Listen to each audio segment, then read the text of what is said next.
We thank the United States Marine Corps for hosting us today because they were able to make a little bit of room available for us over here at Camp Pendleton.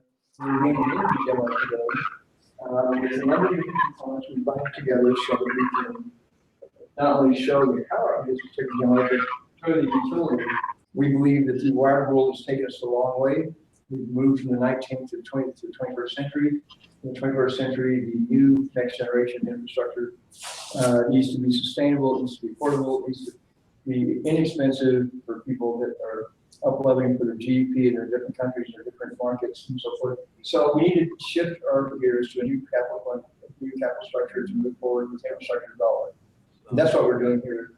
LEXI was designed and is designed to provide infrastructure, which includes biometric security, heat, cooling, that produces fresh water. You get all the communications. You can do private cloud, personal cloud.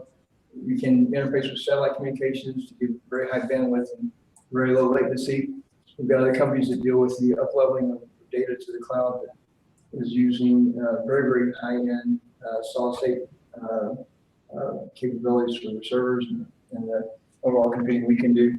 I've got a little an overview of what we think is very possible and what we've got here demonstrated today.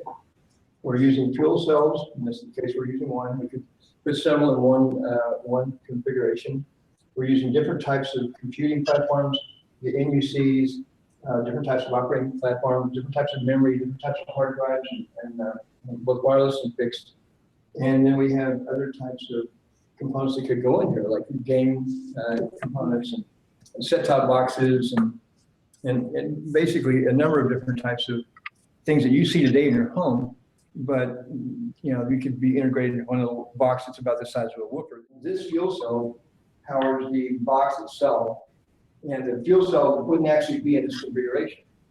Yeah, the fuel cell uses propane to provide fuel to the fuel cell. The fuel cell changes the propane to electricity, which then runs into the other components, powers them, and it makes the fresh water. One of the good things about fuel cells is that as we use natural gas or propane or any fortified fuel that we choose, as it moves through the fuel cell itself, it makes heat, which then again can be used for other purposes, heat pumps, combined heating and cooling, and also it produces fresh water. Some of our mathematics that we've done, some of our calculations, if you will, one fuel cell, if it made 2.5 liters of water a day, which is not a long shot, that would be with 250,000 units in one particular area would be about 48 million gallons, 800,000 gallons per month. If you want to accelerate that, then you can change the formulaic of the chemistry itself, or you can change the fuel. You can bind certain molecules with the fuel to make it a little bit more liquid, and that would allow you to generate maybe 2.5 liters per hour. How many kilowatts per hour will this produce? Our configuration will produce probably about 7 kilowatts per hour, but I need to caution everybody that thinks about kilowatts per hour. In the way we use electricity today, we use alternating current, and we use the kilowatts and the volts and a different type of nomenclature. We're using direct current, which means all these devices that are being powered takes a small fraction of what it would take if you had to plug it in the wall.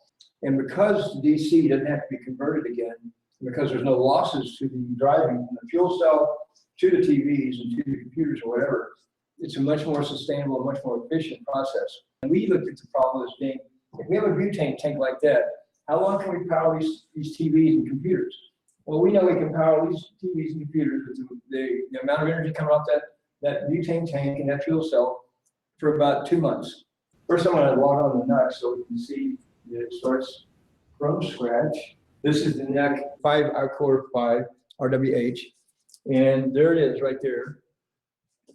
Very small. We can put 4 of those in our other box that we're prototyping without any problem.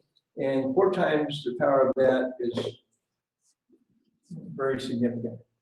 It's a small footprint computer, but it's very, very, very, very powerful. So now I've told the NUC to launch its onboard operating system. As the NUC realizes whether the components there, it'll start pushing signals to those components.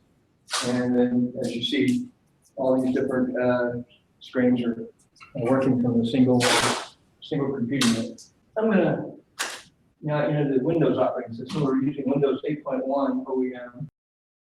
So as you notice, we're now hooked to Wi-Fi. We've got everything that you're going to see running at the same time. Any questions, Scott, regarding the cost? Okay, Mr. Goodman had a question regarding the cost. So our cost, to answer the question, is less than $1,000, maybe $1,500 a box when we cost share that with everybody else. And that would then also incubate the areas in such a way that those people that are now being up-leveled, GEP is improving that area, would then become sustainable customers to those companies that helped us install this specific infrastructure product. What do you think, man? Great. Very, very very practical to end it. Nice. Nice size. Mr. Stewart, what about the children? What about the children?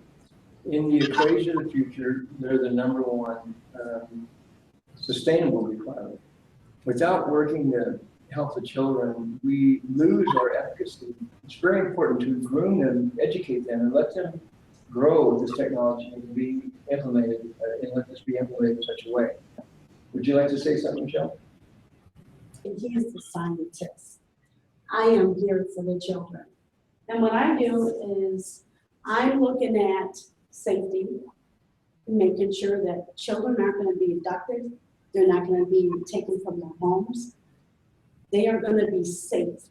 Bottom line is we really appreciate everybody for showing up today. And so thanks again for your attendance and your attention to this broadcast.